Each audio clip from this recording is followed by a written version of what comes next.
Hey guys, আমি মেহবুব আলম চলে আসলাম আমার জীবনের একটি ফার্স্ট ব্লগিং ভিডিও নিয়ে তোমাদের সামনে। আজ আমি প্রথমবার দেখাতে যাচ্ছি আমি কিভাবে নিজের হাতে স্প্রে করি যাতে আমার শাকসবজির গাছগুলি একদম ফ্রেশ এবং হেলদি থাকে।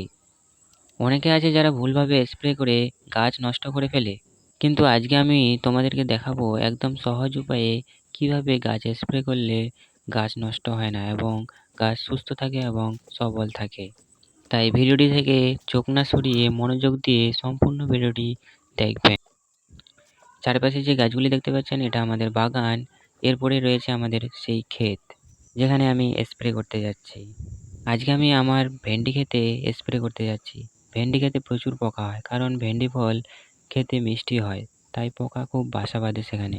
ভেন্ডি খেতে পাতার নিচে পোকা বেশি আশ্রয় নেয়, তাই স্প্রে করার সময় অবশ্যই পাতার নিচে একটু ভালো করে লক্ষ্য করবেন। এছাড়াও যে কোনো শাকসবজিতে স্প্রে করতে গেলে অবশ্যই পাতার উপরে এবং নিচে ভালোভাবে লক্ষ্য করে, এর ফলে আপনার গাছ একদম ফ্রেশ এবং ফলন হবে ডবল। আর এমনভাবে স্প্রে করবেন যাতে সম্পূর্ণ গাছ ভিজে যায়। So guys, this was my first blog. কেমন লাগলো তোমাদেরকে ভিডিওটি কমেন্টে জানাও এবং ভিডিওটি লাইক করে দিও আর সাবস্ক্রাইব করে পাশে থেকো। এখন থেকে প্রতিনিয়ত তোমাদের সামনে নতুন নতুন ভিডিও নিয়ে আসবো। আর হ্যাঁ, তোমাদের যদি কোনো কোয়েশ্চেন থাকে তাহলে কমেন্টে বলতে পারো এবং এটাও বলতে পারো এরপরে আমি কোন ভিডিও নিয়ে আসবো তোমাদের সামনে।